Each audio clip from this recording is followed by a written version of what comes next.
Hey y'all, and welcome to the Max Life. So my house is actually clean, y'all. So Sayla's birthday just passed. We had like a little cake and stuff that night, but we haven't actually celebrated with friends or family. So we're gonna do that tonight. We've invited some family over and some of Sayla's friends. I'm gonna be making creamy chicken soup today and putting it in the crock pot. So that is one of the reasons why we spent almost all day cleaning the house yesterday. We really needed to dust base moldings, mop the floor, just dust, do some general, just really cleaning that just needed to be done. So we are about to head off in the schoolroom this morning. We're gonna get our schoolwork done. We are going to get some stuff cooked for tonight. Then we are gonna start decorating for our family and friends to come over. Now I'm not doing the cake this time. Actually, Colby's mom is gonna be doing the cake for me because I really just felt like I had too much on my plate this time. What are y'all eating? You've got a freeze-dried apple and you've got what? Are they good? What are you eating, Livy? Banana. You've got bananas too?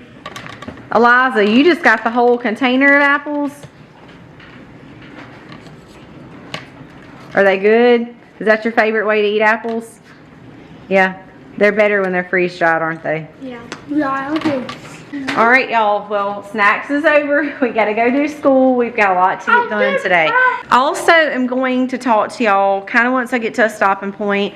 I know this past week was like a really big week with transition and power and just kind of what that feels like for our family. I just kind of want to talk to y'all about some thoughts that I had and kind of what I'm thinking really for our future and just a perspective really out of our household of what really an impactful week coming out of January the 20th looks like for us.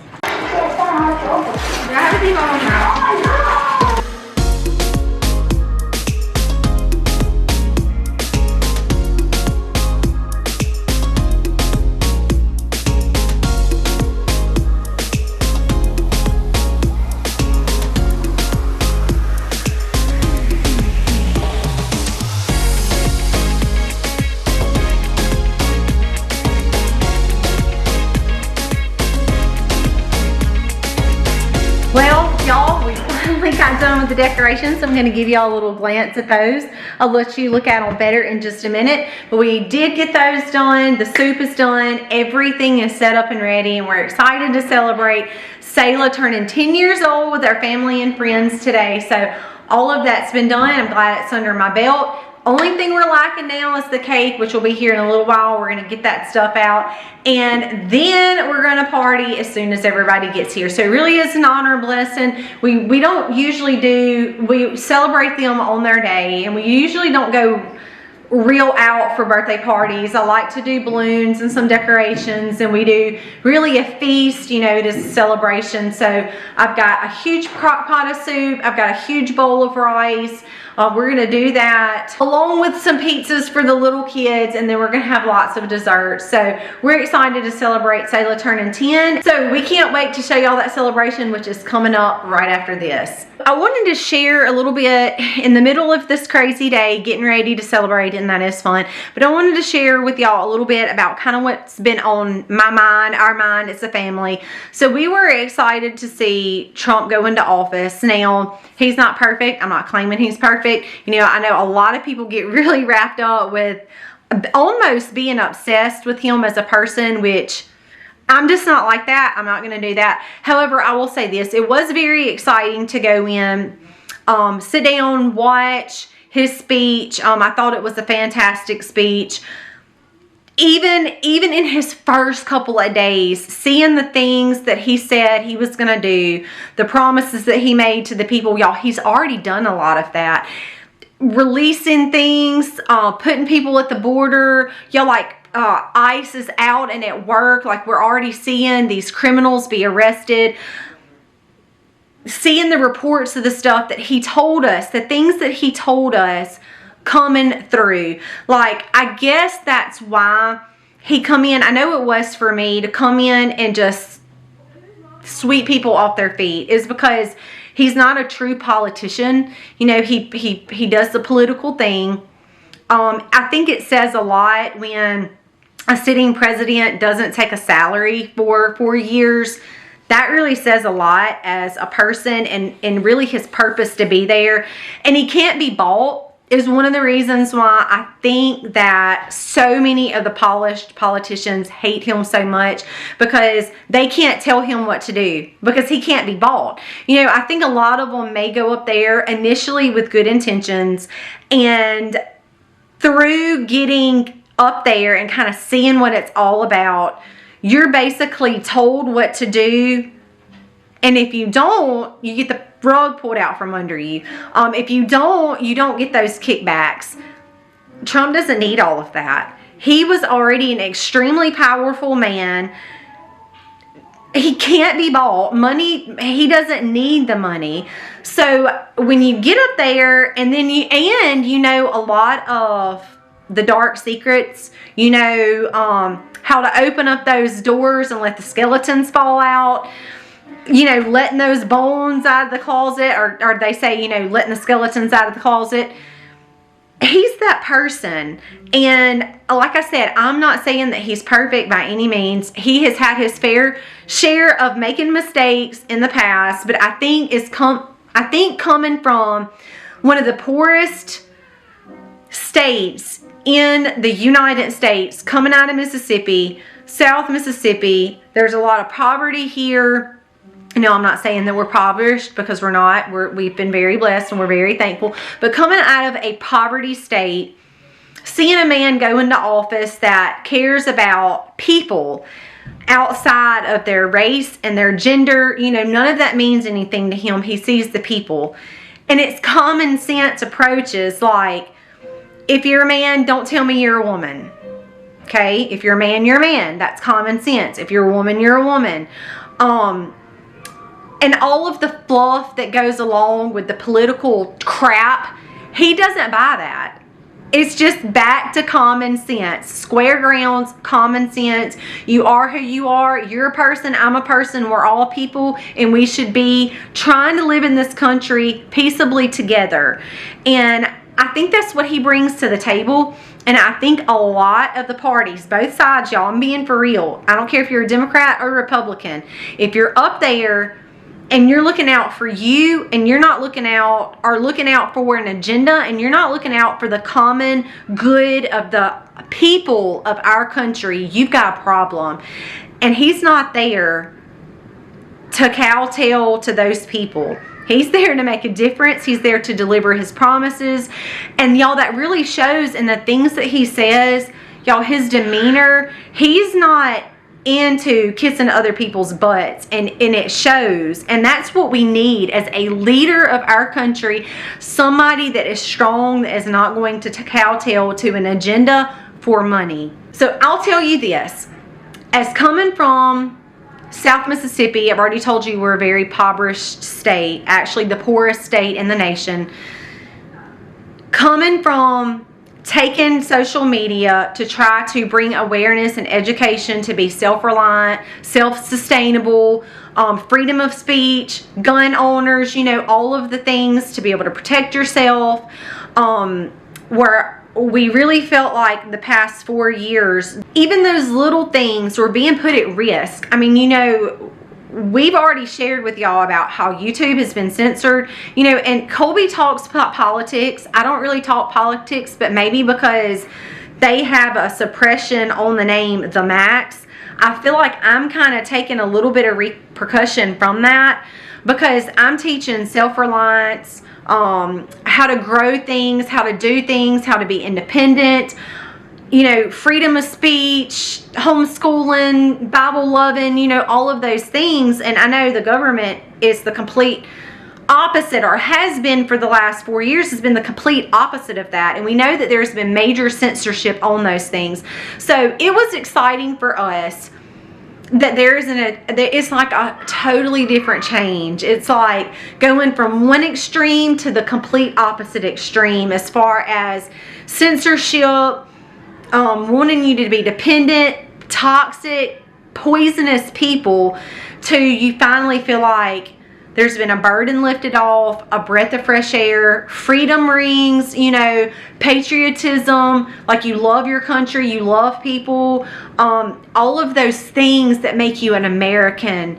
It's almost like a breath of fresh air again. So it was a very exciting time for our family, not only because we love to homeschool, we love our First Amendment rights, we love our children and teaching them Bible, we love our church and our church family, we love coming on here to you guys and saying, hey, learn how to seed keep. Hey, learn how to grow your fruits and vegetables. Hey, learn how to farm full time, even if it's on the side. We farm full time on the side, y'all. We make it work. We put our own beef on our table. We put our own pork on our table. We put our own chicken on our table, our fruits, which we're really working towards. Y'all heard me talk about my banana trees that I'm working on.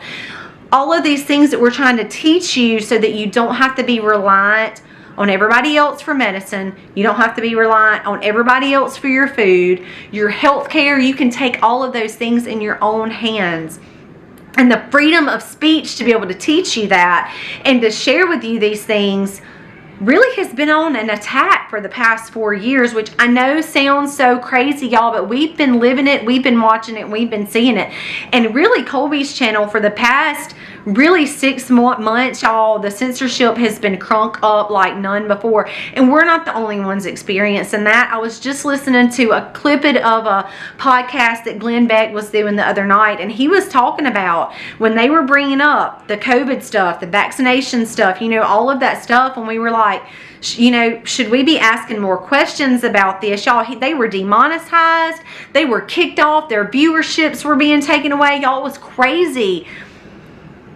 So I know we're not the only ones seeing that. There are a lot of conservative people that are, you know, just trying to express themselves, speak truth. I think that is the key. Or even if you question some of the things that's being done, if it is not what they want you to talk about, you're going to be censored. So it was really just like a breath of fresh air for us. It was very exciting to see Trump and his administration go into office, because I feel like we're back to common sense things, just like Mr. Joel going in, y'all, to try to help clean up the food stuff. Like, that is so important in our nation right now. And to see those things go in is very exciting. So honestly, I know a lot of you guys feel the same way. Just a sense of burden being lifted. We're hoping to see prices of things going down. We hope to see more of those common sense approaches just in life come back to life. And I know a lot of y'all feel the same way, but it's something I just kind of wanted to get on here and talk about. You know, I feel like Washington as a whole, they have a lot of skeletons in the closet. And that's why they hate Trump so much, is because he opens those doors and makes the public aware of the things that they've been doing behind our backs, like putting stuff in our food that shouldn't be in our food. That's just one simple thing. There is so much more. And I think with him being in office, we're going to find out more and more. People are going to be able to talk more and more freely about some of those things, whether they're in Washington seeing it and talking about it, or they're out, journalists and other people are finding out about these things. They're able to talk about them more, which lets people like me and you know these things. And they hate Trump so much because he's opening those doors and letting those skeletons come out.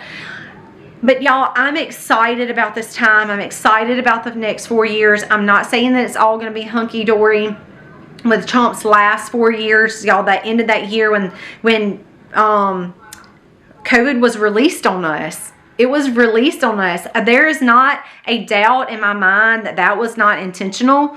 There is just way too many coincidences with who was on the phone, with who, the communications that were going on, payments that were being made. And if y'all are not up to speed on that, you need to start digging in that. And then wow, all of a sudden COVID hits, and then wow, all of a sudden for the past couple of years we've been coming up with this vaccine, and we just need to test it just a little bit more, and then we know that that really never even worked out, and then bam, all of a sudden the FDA approves it. Y'all, there's like so much sketchiness about all of that. You know, I think over the next 4 years We're going to continue to find out things like this. Because they hate Trump so much, it makes me nervous of what they're going to do, because they don't want these things out. Kind of like what we experienced with COVID. So I know everything's not going to be hunky-dory. I know that there's already been so many attempts on his life with the assassinations and, you know, all of that. So who knows what they're planning or what they're trying to conjure up. I just know I am excited for a common sense leader to be in position. He is a strong leader. He is a determined leader. And I feel like his best interest, like I said, he's not perfect. He has a history of not being perfect, and that's okay. None of us are perfect. But I think he's got the American people in mind. We have seen that over and over and over. His history says that. With the policies, going out to be with people, do things for people, talk to people, the American people, putting them first is what I feel like Trump has always been about. Now, like I said, I don't believe he's perfect. I think he's made mistakes. I think that he has learned the hard way of the people that has his back and don't have his back. And sometimes that is a reflection of you. And he has had to find out the hard way that he better be very careful. Let's just continue for all of you guys that are kind of thinking like we are. And I encourage all of you to be praying for our nation and where we're going for the next 4 years. I'm hoping that it is going to be a very exciting time. It was a breath of fresh air to see him up there deliver a powerful speech. And I hope that our next 4 years for all of us together as a country going forward is going to be great. I know a lot of y'all feel the same way too, but I'm going to get back to partying. I thank you so much for watching and tagging along with us. You know, we do this thing called Life with Y'all. We show you things with our kids. We show you our farm. We show you our everyday life. We sit down and talk to y'all and share our thoughts with y'all. You know, a lot of y'all have said, you know, I feel like I know you because I watch you all the time. And, you know, even though we don't know y'all as well, we do view our whole channel and everybody that's a part of it as like being family for us. We are who we are on TV, off of TV. You can ask, I mean, anybody locally around here that knows us. You know, we just are who we are. We bring real life to y'all and everything in between. The things that happen, like with our cows dying, you know, accidents that happen on the farm, whatever. That's real life. It just is what it is. We value honesty. And sometimes we just come to y'all and just talk to y'all about stuff that's what, you know, talk about those things that's on our heart. And that's kind of what I felt like today. You know, I was very excited about the inauguration, excited for this time of new leadership, strong leadership, competent leadership that we have been lacking for so, you know, it feels like for so long. Finally back in office. I feel like we have hope for our country again, just based on, if you don't even want to throw the morals and values of biblical principles in there, just common sense. So thank you guys so much for watching. God bless. Happy homesteading, y'all. Happy birthday to you. Happy birthday to you.